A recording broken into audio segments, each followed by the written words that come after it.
Permettez-moi d'accueillir à la tribune mon ami Fabrice, directeur délégué d'Allianz, qui va nous prendre la suite en termes de présentation.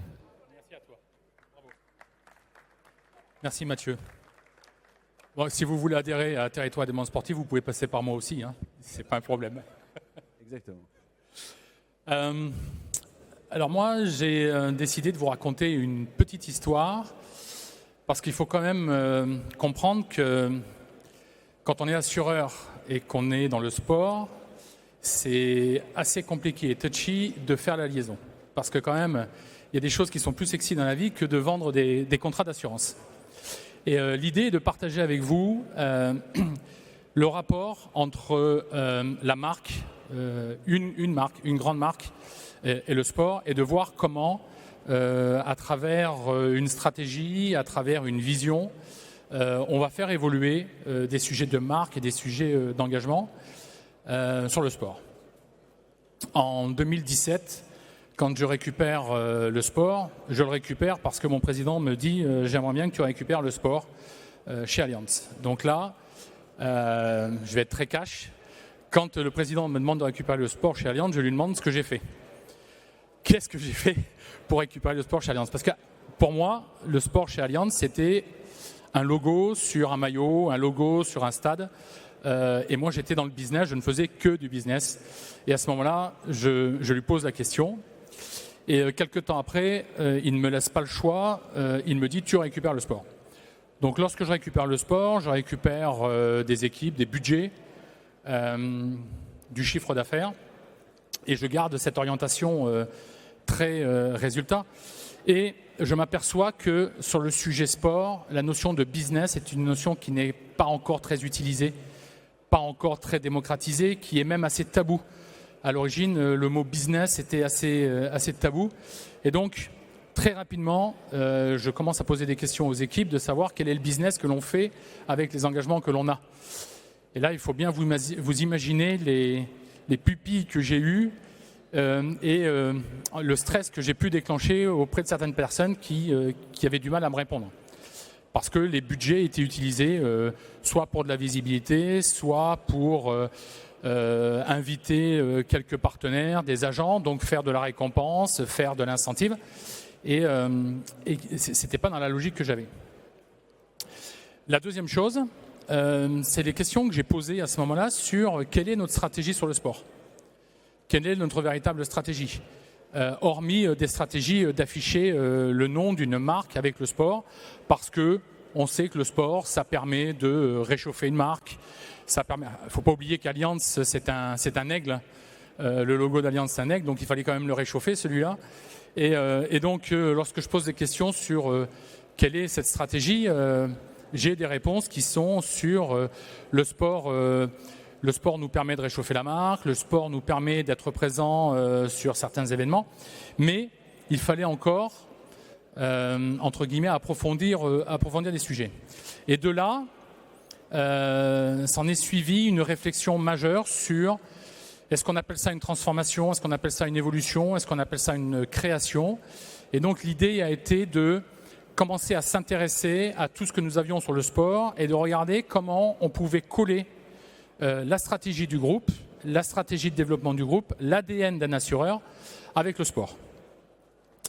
Et assez rapidement, on a commencé à mettre en place ce qu'on appelle des indicateurs, des KPIs de sport business, sur lequel on a totalement revu le positionnement du groupe, le positionnement d'Allianz France sur le sport, dans le sens où ce que je ne voulais plus, c'est qu'on ait uniquement un logo par rapport au sport, mais qu'on écrive une histoire avec, et qu'à chaque fois que l'on s'inscrive dans le cadre du sport, on ait des véritables objectifs qui nous permettent à la fois, nous, de se benchmarker, mais à la fois de benchmarker les personnes avec lesquelles nous avions des partenariats. Et que chaque partie puisse avoir des objectifs et des contreparties. Donc là, c'était un petit peu nouveau. À l'époque, je me suis rapproché, je vois Jean Henriot qui est dans la salle, je me suis rapproché aussi de Fidal sur tous les sujets de ce que j'avais le droit de faire, sur les modifications de partenariat, les modifications de mécénat, quelles étaient les règles en vigueur. Et j'ai demandé aux équipes d'introduire dans des modèles de partenariat des clauses très business ou très mise en relation où entre guillemets, j'ai obligé certaines entreprises à nous mettre en relation avec des opportunités de business qui pouvaient correspondre à notre grille de risk appetite, puisqu'un assureur fonctionne avec ce qu'on appelle des grilles de risk appetite pour savoir ce qu'on peut assurer et ce qu'on ne peut pas assurer. Et assez rapidement, on a totalement revu notre process de mise en place de partenariat. On a totalement revu notre process de budgétaire et on a mis en place un vrai process de décision qui nous permettait de créer une stratégie, d'abord sur 3 ans, ensuite sur 5 ans, en ce qui concerne les investissements d'Allianz dans le sport. Qu'est-ce que ça veut dire ? Concrètement, ça voulait dire que lorsque on passait un partenariat avec un club, on analysait ce club et généralement, on regardait s'il y avait quelqu'un qui était éponyme de ce club, qui était le président de ce club, qui étaient les entreprises qui étaient partenaires. On regardait la pénétration de marché que l'on avait et on regardait quelles étaient les actions qu'on pouvait mettre en place au niveau de ces clubs. Donc ça nous permettait à la fois d'allier la marque sur certains clubs professionnels, mais ça nous permettait aussi d'allier la mise en relation business et la mise en relation avec les partenaires. Et puis progressivement, on est allé un peu plus loin parce qu'on a commencé à faire la même chose avec les fédérations. Donc avec les fédérations, on a commencé à regarder de quelle manière on pouvait accompagner les fédérations, certes en répondant à des appels d'offres, puisque vous savez que la RC est obligatoire sur les fédérations, mais en allant un peu plus loin, c'est-à-dire en proposant à ces fédérations de les accompagner.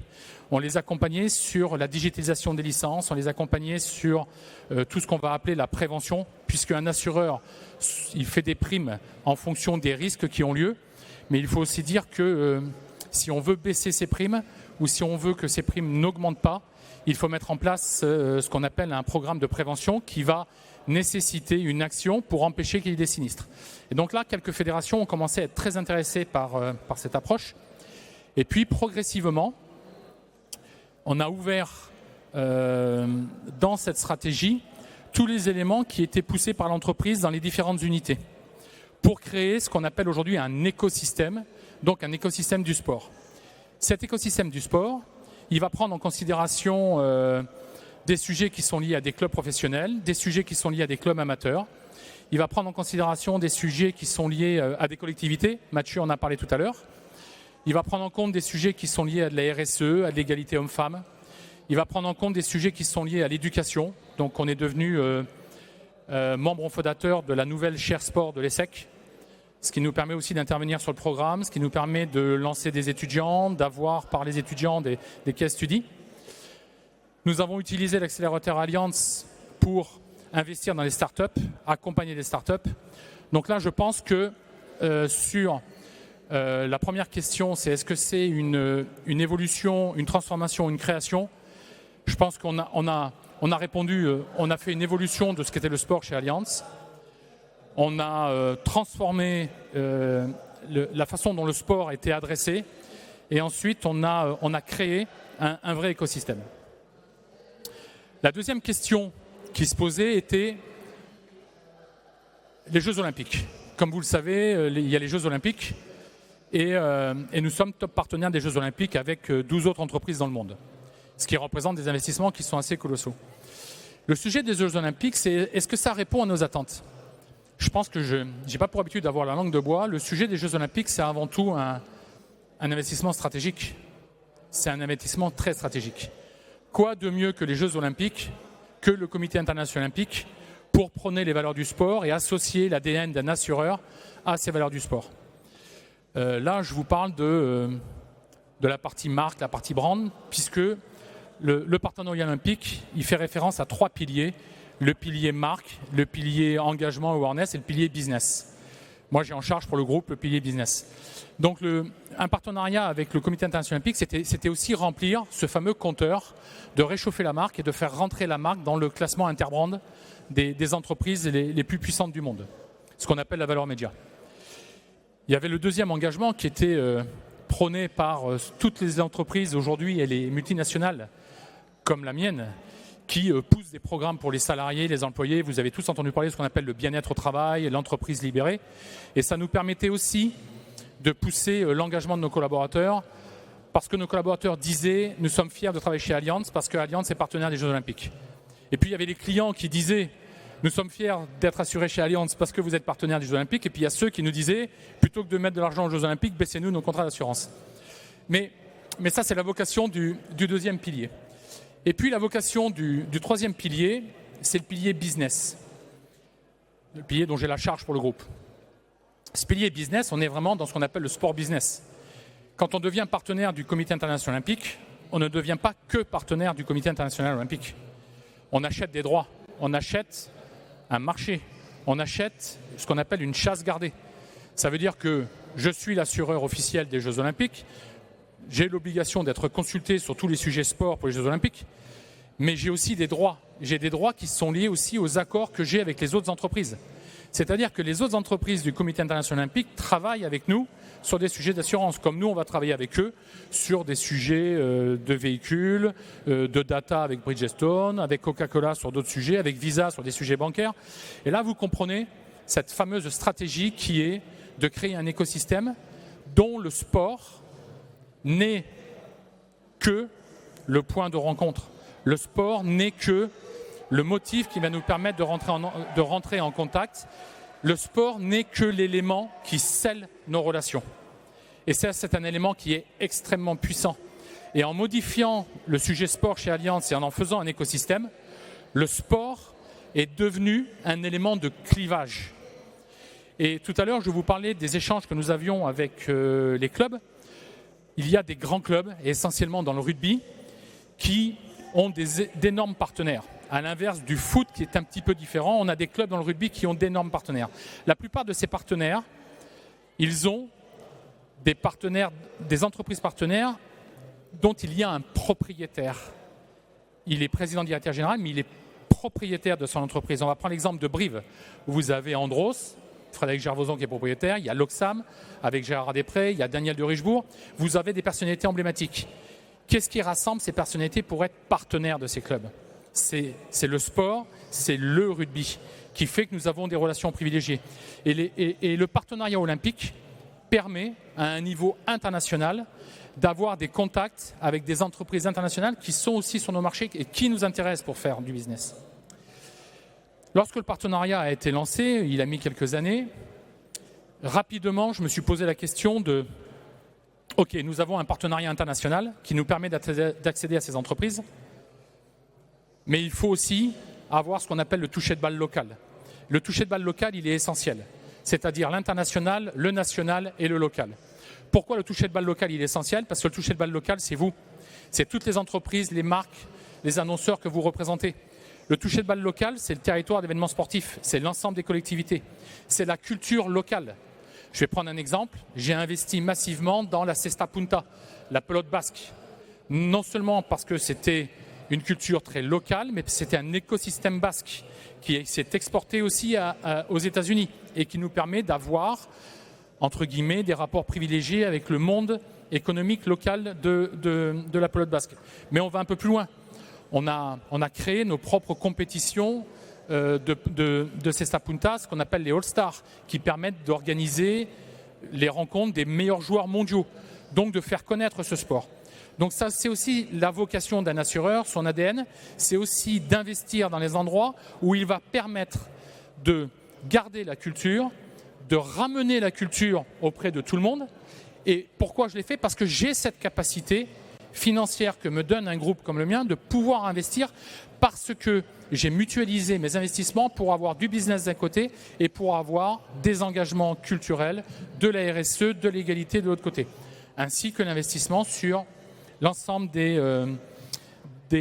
startups qui permettent demain de faire une évolution dans le monde du sport. La dernière question que je devais me poser ou qu'on devait me poser ici, c'est, d'après moi, quelle est ma vision pour un monde meilleur demain ? Quelle est ma vision pour mieux travailler, avoir des accords win-win ? Moi, j'ai une vision assez dystopique du monde de demain sur différents sujets. Il y a 2 mois de ça, j'intervenais à Sportsora sur un sujet d'actualité qui était le casque d'Apple, avec tout ce qu'il va modifier dans l'écosystème global du sport, que ce soit les droits des joueurs, les droits des marques, les droits de la retransmission, le droit des assurances, la data. Mais ça, quand on voit le casque d'Apple, on n'y pense pas. Donc j'ai cette vision dystopique qui dit qu'il ne faut pas attendre de subir le marché. Et donc très rapidement, j'ai bossé avec mes équipes, parce que ce sont mes équipes qui bossent et qui font là où on est aujourd'hui. J'ai bossé avec mes équipes et j'ai dit à mes équipes, il faut que nous soyons non pas un assureur, non pas une marque investie dans le sport, il faut que nous devenions ce qu'on appelle un market shaper. C'est à nous de faire le marché. Les autres doivent nous suivre. Donc c'est à nous d'anticiper le marché. On ne doit pas le subir, on doit l'anticiper. S'intéresser à un casque comme Apple, avoir une vision dystopique, c'est anticiper le marché. Là où je pense qu'il y a des évolutions à avoir dans ce qu'on va appeler le win-win, c'est qu'on a trop souvent eu tendance à considérer les autres comme des concurrents. Il faut bien avoir en tête que plus il y a de concurrence, plus le marché est important, plus il y a de la place. Si on considère les autres comme des concurrents, on va perdre de l'argent, on va se cristalliser, on ne va pas avancer. Si on considère les autres comme des partenaires, on va pouvoir collaborer, on va pouvoir co-créer. Je prends l'image de BPI avec les meneurs. On est dans de la co-création, de la collaboration.